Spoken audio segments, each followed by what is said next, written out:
Assalamualaikum warahmatullahi wabarakatuh. Selamat malam semuanya. Untuk pertemuan hari ini kita akan membahas mengenai teori perilaku konsumen. Pada pertemuan minggu lalu kita sudah membahas mengenai teori perilaku produsen. Dari versi produsen tentu saja keinginan produsen adalah dapat memperoleh tingkat penghasilan atau tingkat produksi yang paling tinggi dan juga barang mereka bisa dikatakan laku di pasaran. Nah, dari segi konsumen nanti kita akan melihat ya seperti apa perilaku konsumen terkait dengan selera di dalam melaksanakan konsumsi ya seperti itu. Oke, kita lihat dulu di sini. Pengertian konsumen itu adalah bagaimana individu, kelompok, dan organisasi mereka memiliki tendensi atau kecenderungan untuk memilih, untuk membeli, menggunakan, dan menempatkan barang dan jasa, ide atau pengalaman untuk memuaskan keinginan dan kebutuhan. Ya, jadi versi daripada konsumen kita lebih menitik beratkan kepada kepuasan. Kepuasan ini tentu saja terkait dengan pemenuhan kebutuhan. Itu yang perlu kita garis bawahi dulu ya. Nah, teori perilaku konsumen juga menjelaskan bagaimana seorang konsumen memilih suatu produk yang diyakininya akan memberikan kepuasan dengan pembatasan pendapatan dan harga. Dari versi konsumen, tentu saja mereka akan memilih setiap barang dan jasa yang memberikan kepuasan maksimum dengan tingkat pendapatan dan harga yang mereka bisa jangkau. Ya. Nah, konsep dasar perilaku konsumen menyatakan bahwa pada umumnya konsumen selalu berusaha mencapai utilitas yang maksimal dari pemakaian benda. Jadi, selama konsumen itu belum merasakan utilitasnya itu adalah utilitas yang maksimum, pasti mereka akan terus berusaha untuk mencari dan bahkan menambah tingkat konsumsinya ya. Apa itu utilitas? Utilitas itu tadi sekali lagi adalah kepuasan yang terkait dengan pemenuhan kebutuhan. Baik, sekarang kita lihat di sini. Mengapa kita perlu untuk mempelajari tentang teori perilaku konsumen? Karena alasannya adalah para pembeli atau konsumen itu selalu membeli lebih banyak barang atau jasa pada harga yang lebih rendah dan menguranginya pada harga yang tinggi. Nah, di sini kita sebagai produsen dapat mengetahui pada tingkat titik harga manakah dan tingkat titik produksi manakah yang paling efektif untuk konsumen ya, karena konsumen pun memiliki seleranya sendiri. Jadi tidak bisa kita menggunakan hanya teori versi produsen saja, tetapi kita tidak melihat dari sisi konsumen. Karena tentu saja segala produksi itu muaranya adalah untuk konsumen ya. Dan kemudian yang kedua, bagaimana seorang konsumen bisa menentukan jumlah dan komposisi dari barang yang akan dibeli dari pendapatan yang diperolehnya. Tentu saja semua konsumen memiliki pendapatan yang berbeda-beda. Ya, tingkat pendapatannya tidak sama.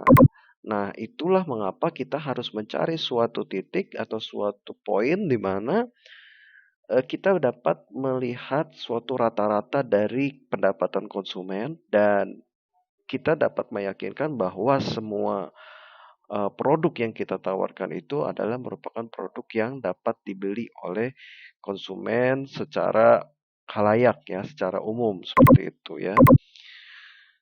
Selanjutnya di dalam pendekatan teori perilaku konsumen ini nanti kita akan melihat ada dua pendekatan yang beredar di di masyarakat secara umum ya. Kita bisa menggunakan pendekatan kardinal atau marginal utility atau yang kita sebut juga sebagai hukum Gosen 1 dan pendekatan ordinal atau analisis kurva indifferent atau kita sebut juga sebagai hukum Gosen 2 ya.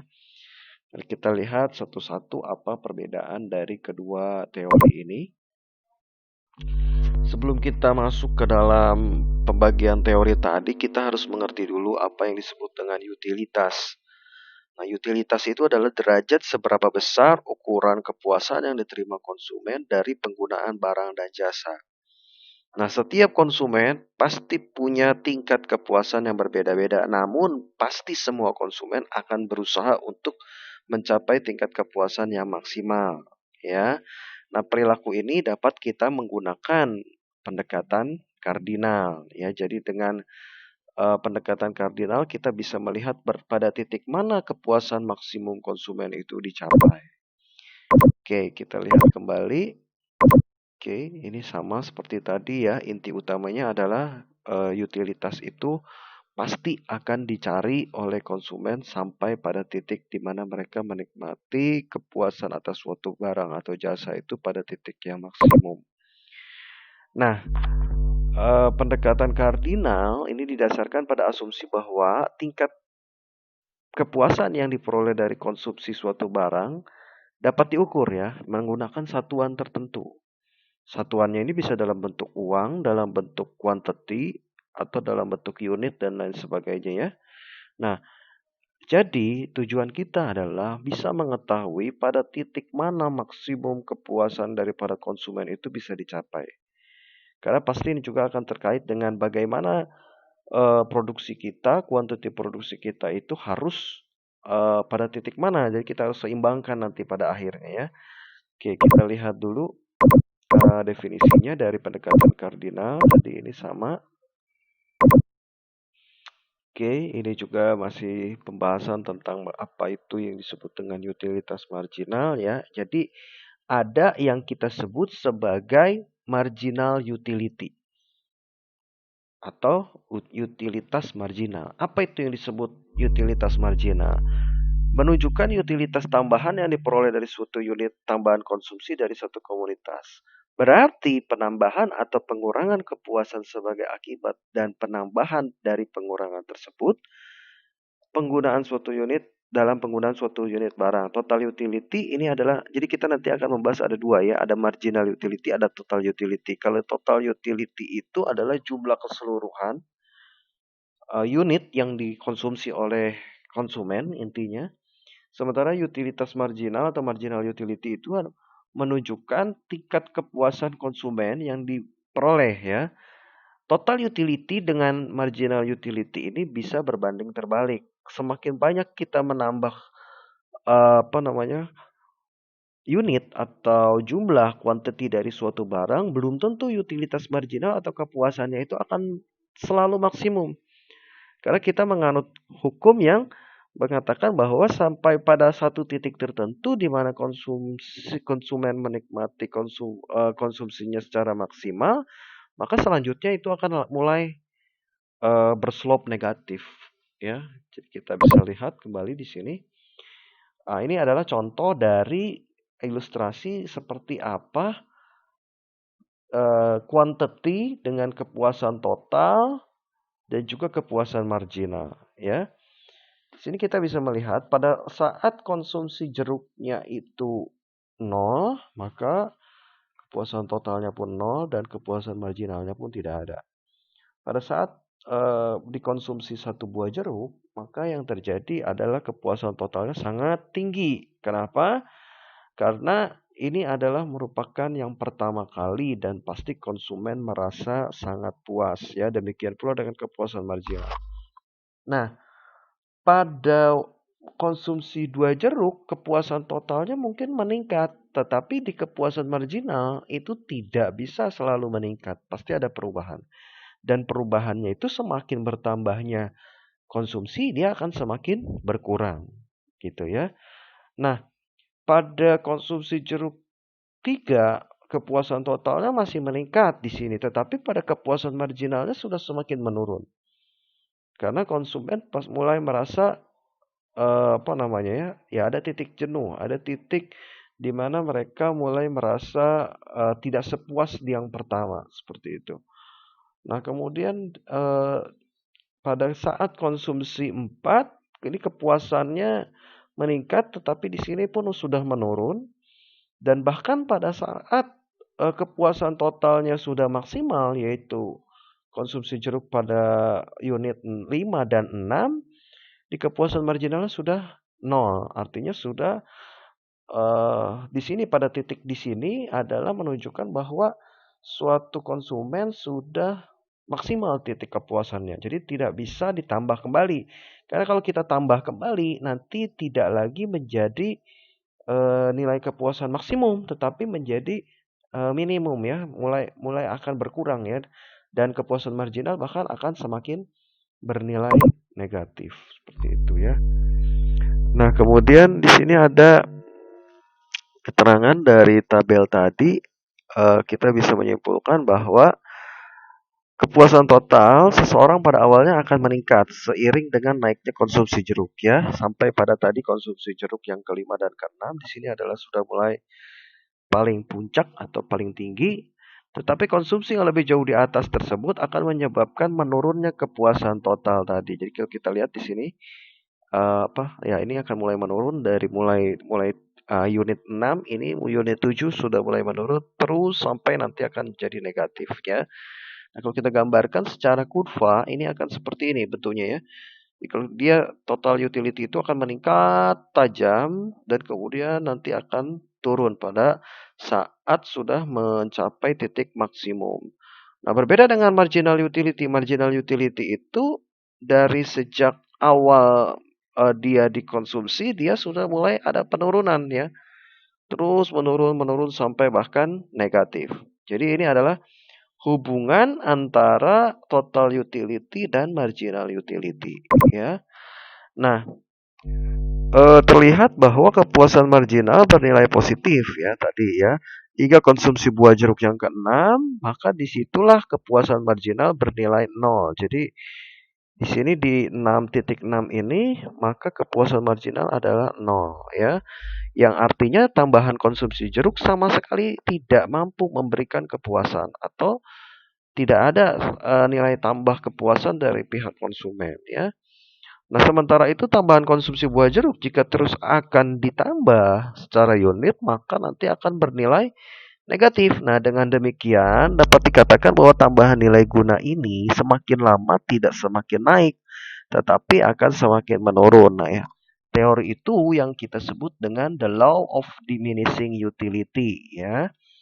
The law of diminishing utility, ya. Jadi teorinya berkata bahwa jumlah suatu barang yang dikonsumsi secara terus-menerus atau meningkat, utilitas marginal dari barang tersebut tidak akan semakin meningkat, tetapi semakin berkurang. Jadi, unit itu akan selalu berbanding terbalik dengan marginal utility. Ya, marginal utility money constant dan marginal utility barang dikonsumsi menurun menganut hukum satu Gaussian atau yang tadi ya teori kardinal ini ya, semakin banyak satuan barang dikonsumsi maka semakin kecil tambahan kepuasan marginalnya, bahkan bisa bernilai 0 atau negatif ya, seperti yang tadi saya sampaikan. Ini pun kurva yang sama sebagai contoh. Kalau total itu pasti dia akan selalu mencapai titik dan kemudian akan bernilai negatif ya, menurun ya. Kemudian marginal utility dia akan langsung menurun sejak pemakaian pertama seperti itu. Nah, untuk menentukan nilai dari kepuasan marginal ini bisa kita gunakan ya suatu ya persamaan di mana marginal utility X ya itu akan sama dengan marginal utility Y jika barangnya ada banyak dan marginal utility Z ya. Kurva nilai guna marginal akan turun dari kiri atas ke kanan bawah yang mencerminkan bahwa hukum nilai guna itu akan semakin menurun dan akan berada pada titik nol pada suatu kuantiti tertentu dan kemudian jika akan dilanjutkan maka akan bernilai negatif. Nah, ini gambaran lain ya dari total utilitas dan total marginal. Ya, kita lihat pada saat konsumsi 1 dia mulai naik, pada saat konsumsi 2 dia mulai naik, dan sampai pada konsumsi 7 dia mencapai total utilitas yang paling maksimal, bahkan sudah mulai menurun ya di sini ya. Dan marginal utility itu semakin dari mulai pemakaian pertama dia akan semakin menurun sampai pada slope negatif seperti itu ya. Oke. Nah, sekarang kita mau lihat seperti apa sih syarat dari pemaksimuman utilitas ya. Apa itu syarat dari pemaksimuman utilitas? Jadi setiap rupiah yang dikeluarkan untuk membeli unit tambahan dari berbagai jenis barang yang akan memberikan utilitas marginal yang sama besarnya. Nah, di dalam hal ini tentu saja setiap konsumen sesuai dengan seleranya masing-masing, mereka akan selalu mencari opsi atau mencari second option ya. Apa yang membuat mereka puas ya? Nah, mereka tentu saja ketika sesuai dengan hukum Gosen satu, ketika suatu barang sudah tidak lagi dianggap memiliki nilai kepuasan maksimum, maka mereka bisa mengganti dengan barang yang lain. Atau mungkin jika ada kedua barang atau ada tiga barang yang bersamaan dikonsumsi, maka setiap barang tersebut pasti nanti akan memiliki nilai maksimum utilitas yang dikatakan sama besarnya ya. Nah, ini sebagai contoh ya. Ini adalah produk A dan produk B dengan harga yang berbeda. Pada produk A kita harganya adalah 1 US dollar, pada produk B harganya adalah 2 US dollar di sini ya. Pada saat ya kita lihat di sini. Nah, pada saat unit 1 marginal utility-nya sama 10 dan kemudian dia akan terus menurun sesuai dengan utilitas marginalnya ya. Kemudian di sini juga kita melihat akan ada penurunan dari marginal utility di produk B, tetapi kita akan bisa melihat ya ada persamaan ya nanti dari mulai produk A yaitu di unit 2 8 dan produk B itu di 16 ya. Nah, di sini adalah tingkat kepuasan yang paling maksimum dari kedua produk tadi ya. Oke, nah itu akan selalu menentukan apa yang eh konsumen mau produksi ya. Jadi kalau dalam hal ini kita bisa melihat di tabel sini di mana produk A hanya memberikan kepuasan 10, produk B hanya memberikan kepuasan 12, otomatis eh, konsumen mereka tentu akan membeli produk B meskipun itu dengan harga 2 US ya. Selanjutnya mungkin ya di berikutnya ini produk A mereka akan beli karena mereka tentu saja di produk B sudah mengalami penurunan utilitas, tetapi mereka masih ingin menikmati utilitas maksimum dari produk B. Jadi mereka membeli kedua produk ini ya. Selanjutnya, eh, konsumen ingin membuat keputusan yaitu mereka ingin menambah tingkat kepuasan pada produk B sehingga mereka menambah unitnya dan mereka bisa menambah kepuasan mereka ya di produk B ini ya. Nah, tetapi pada faktanya akan semakin menurun. Nah, kemudian mungkin ya di produk yang berikutnya mereka akan mencoba untuk second option kembali mencampur antara produk A dengan produk B ya sehingga muncullah produk A mereka beli satu dan kemudian produk B juga mereka beli satu. Nah, sampai totalnya nanti semua mereka akan mendapati ya pada saat pengeluaran 10 US maka mereka akan membeli seperti apa? Nah, tentu saja pasti mereka akan membeli yang memberikan konsumen kepuasan lebih maksimal ya yaitu produk B ya. Jadi kita bisa simpulkan bahwa kepuasan maksimum itu adalah marginal utility produk A per harga di produk A dan marginal utility produk B dibagi harga produk B seperti itu ya. Oke ya. Eh nah, ini ada beberapa efek yang bisa mempengaruhi kurva dari utilitas maksimum ya. Yang pertama adalah efek substitusi. Efek substitusi ini tadi ya, ketika ada harga yang lebih tinggi yang menyebabkan substitusi barang lain untuk memenuhi kebutuhan kepuasan. Jadi kan selalu ada second option, akan selalu ada pilihan dari konsumen untuk memenuhi kebutuhan, untuk memenuhi kepuasan mereka. Jika memang suatu produk itu terkait dengan harga yang lebih tinggi, maka pasti mereka akan mencari opsi barang lain atau efek pendapatan ya. Peningkatan harga menurunkan pendapatan real dan mengurangi konsumsi terhadap komoditas yang diinginkan.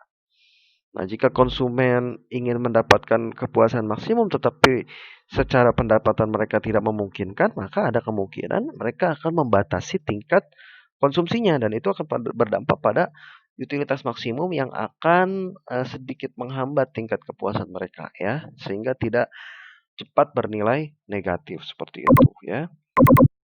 Nah, ada yang istilah juga lainnya yaitu surplus konsumen.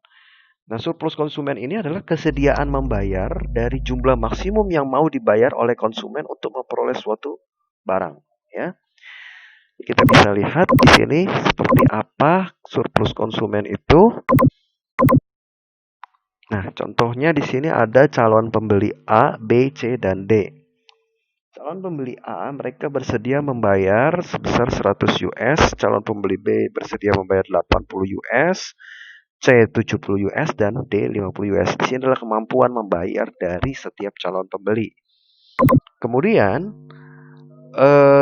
kita melihat ya kesediaan membayar daripada calon pembeli lebih dari 100, maka tidak ada yang akan membeli karena maksimal itu adalah 100 US yang dimampukan atau yang mampu itu hanya calon pembeli dari A ya.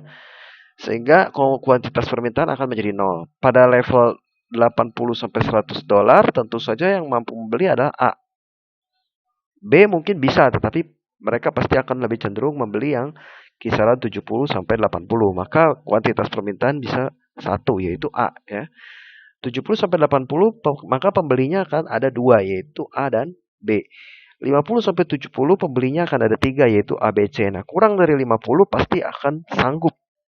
Ya, semuanya sanggup untuk membayar. Nah, dalam hal ini kita bisa melihat ini 100 adalah kesediaan membayar untuk A. Kemudian turun pada 80 ini kesediaan membayar untuk yang B, 70 kesediaan membayar untuk yang C, 50 adalah kesediaan membayar untuk yang D. Dan inilah permintaan ini adalah pasti semuanya sanggup.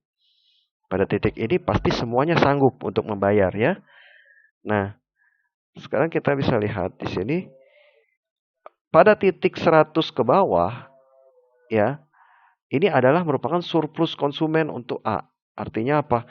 A mampu membeli berapapun banyaknya unit itu jika ditawarkan pada harga kurang dari 100. Ya, misalkan pada harga 70. Nah, surplus konsumen untuk A adalah senilai 30 lebihnya ya. Karena mereka sanggup untuk membeli 100 US. Sementara harganya adalah 70. Jadi ini adalah slot dari surplus konsumen untuk pembeli A ya. Nah, untuk pembeli B masih sanggup tidak sanggup. Mereka surplus konsumennya masih ada sebesar 10 US. Karena dari harga yang ditawarkan 70 mereka masih punya kelebihan kemampuan kesanggupan mereka sebesar 80 US. Sisanya ke bawah ini mereka bisa mendapati surplus konsumen total sampai 40 US ya. Kalau misalkan sampai di batas 60 ya. 60 berarti surplus konsumen A itu sampai di 40 ya. Nah, seperti itu. Nah, jadi kita dengan kalau tadi ini dengan dengan kurva permintaan ya. Jadi bidang yang terletak di bawah kurva ini 100 ini adalah bidang ke bawahnya, 80 ini adalah bidang ke bawahnya, 70 ini adalah bidang ke bawahnya, semua itu adalah kesediaan membayarnya atau artinya surplus dari suatu konsumen di suatu pasar. Mereka mampu membeli berapapun unit yang ditawarkan dari kemampuan maksimal yang mereka miliki seperti itu ya. Itu disebut dengan surplus. Oke. Ya, ini adalah slope-nya ya, tambahan surplusnya yang didapati dari setiap kemampuan konsumen ya. Nah, selanjutnya kita masuk ke dalam pendekatan ordinal atau analisis kurva indifference atau yang kita sebut juga sebagai hukum konsen 2 ya. Nah, berdasarkan pada asumsi bahwa kepuasan tidak bisa dikuantitatifkan antara satu konsumen dengan konsumen lain yang mempunyai tingkat kepuasan yang berbeda dalam konsumsi barang. maka muncullah pendekatan ordinal ya, yaitu tingkat kepuasan mengkonsumsi barang dalam model kurva kepuasan yang sama atau kita sebut sebagai indifferent curve ya. Kenapa alasan utamanya? Karena konsumen itu rasional. Artinya mereka selalu memaksimalkan utility dengan pendapatan pada harga pasar tertentu. Dan konsumen selalu punya pengetahuan yang sempurna mengenai informasi pasar. Jadi selalu ya konsumen itu akan penuh pertimbangan terhadap apa yang mereka bisa konsumsi. Kemudian utility ini dikatakan dalam pendekatan ordinal bersifat ordinal. Kenapa? Karena mereka memiliki ranking atau peringkat ya, atau mereka memiliki tingkat kepuasan yang mereka ranking gitu ya. Artinya mereka punya opsi mana yang terlebih dahulu, kemudian yang kedua, yang ketiga, dan seterusnya. Apa yang mereka harus dahulukan. Dan yang ketiga, konsumen selalu lebih menyukai lebih banyak dibandingkan yang sedikit. Artinya semakin banyak barang yang dikonsumsi, maka semakin tinggi tingkat kepuasan. Nah, ini ya asumsi dari pendekatan ordinal. Nah, jadi di sini kita menganut hukum diminishing marginal rate of substitution. Artinya, bila konsumen menaikkan konsumsi barang, maka akan menyebabkan konsumsi barang yang lain. Jadi kalau satu barang kita bandingkan dia meningkat, konsumsi suatu barang meningkat lebih tajam, pasti barang lain akan turun. Ya. Nah, kita bisa lihat di slide berikutnya nanti. Nah, ciri-ciri dari indifferent curve ini adalah menghubungkan titik antara dua kombinasi barang yang dikonsumsi oleh seorang individu pada tingkat kepuasan yang sama. Cirinya dia selalu berslope negatif. Ya, nanti kita lihat seperti apa. Apabila ingin mengkonsumsi barang X, maka barang Y harus dikorbankan. Dan cembung, titiknya itu akan menjadi cembung terhadap origin atau convex ya.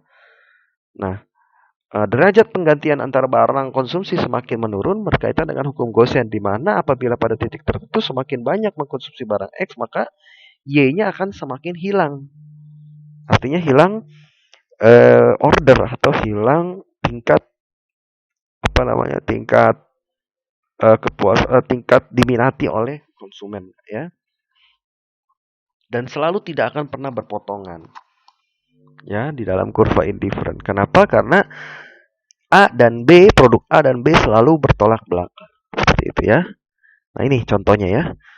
Jadi ketika produk Y dan X di sini, produk Y-nya semakin meningkat, produk X-nya meningkat, Y-nya akan semakin sedikit. Demikian pula kalau memang ada perubahan. Ya, jadi ini yang kita sebut dengan kurva indifferent atau kurva kepuasan sama ya. Keseimbangan kepuasan konsumen itu bisa dicapai dengan cara apa? Ini ya.